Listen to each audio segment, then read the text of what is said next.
Perkenalkan nama saya Yustri Taminai, Prodi Sosiologi Agama semester 6. Sini saya akan mempresentasikan hasil UAS saya. Bagian A, dampak masif korupsi. Yang pertama, dampak terhadap ekonomi. Mengurangi investasi asing, investor enggan menekankan modal karena iklim usaha dianggap tidak transparan dan penuh risiko. Yang kedua, dampak terhadap sosial, meningkatkan kemiskinan. Dana bantuan sosial, pendidikan, dan kesehatan yang dikorupsi membuat rakyat kecil kehilangan hak dasarnya. Yang ketiga, dampak terhadap politik dan pemerintahan, rusaknya demokrasi.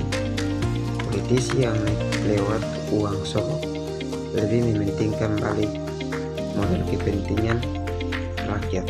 Yang keempat, dampak terhadap lingkungan,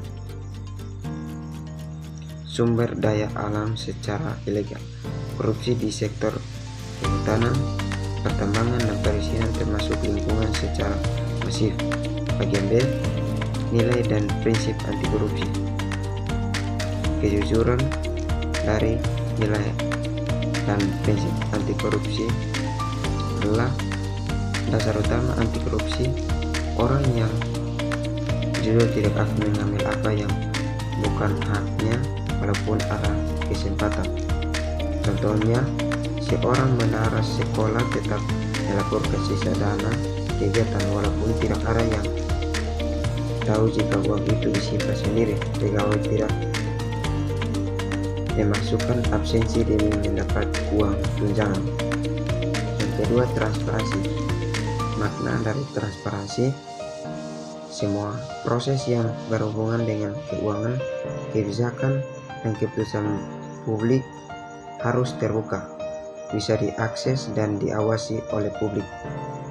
Contohnya, pemerintah mempublikasikan anggaran desa secara online atau di papan pengumuman. Yang ketiga, akuntabilitas. Makna: setiap orang bertanggung jawab atas tindakan keputusan, terutama melibatkan penggunaan dana atau kekuasaan. Contohnya, seorang kepala dinas di kota kurang bertanggung jawab dana iuran dan setir di audit. Guru menjelaskan penggunaan dana sumbangan jelas kepada orang tua murid.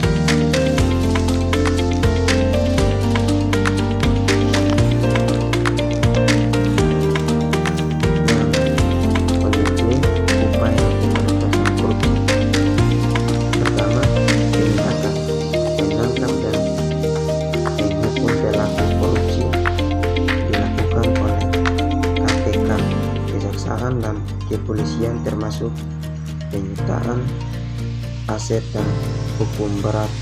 Yang kedua, pencegahan, memperbaiki sistem birokrasi agar tidak mudah disuap.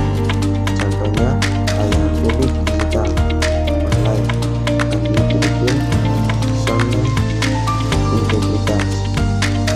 Yang ketiga, pendidikan dan korupsi.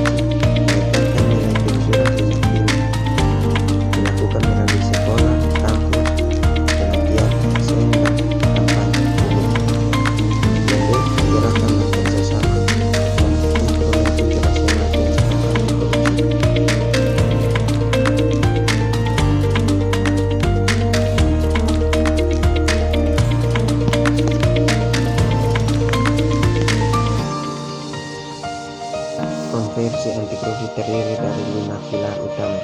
Yang pertama, pencegahan, memperkuat integritas pemerintahan dan sektor publik.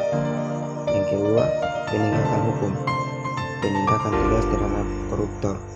Yang ketiga, kerjasama internasional, negara-negara membantu satu sama lain.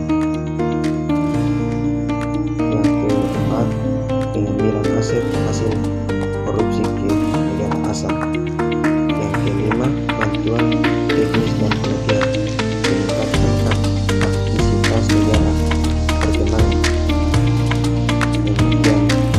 Yang gerakan kerjasama dan instrumen internasional pencegahan korupsi. Yang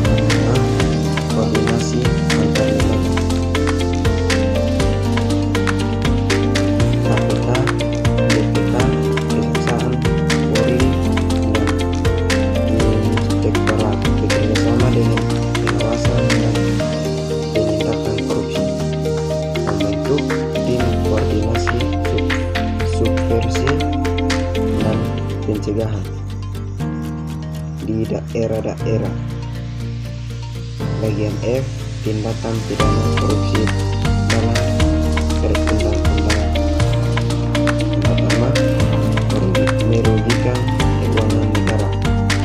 Pasal 2 dan 3. Menggunakan jabatan untuk memperkaya diri atau orang lain dan merugikan keuangan negara, contohnya berupa anggaran proyek. Yang kedua, suap menyuap. Pasal 5 sampai pasal 12B, memberi atau menerima uang barang untuk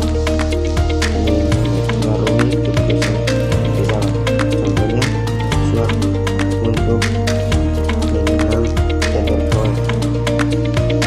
Pidana korupsi dalam UUD diatur secara tegas dan menyeluruh, mencakup semua bentuk jabatan untuk keuntungan pribadi dan merugikan negara. Bagian G, perkembangan tindak pidana korupsi. Yang pertama, dari korupsi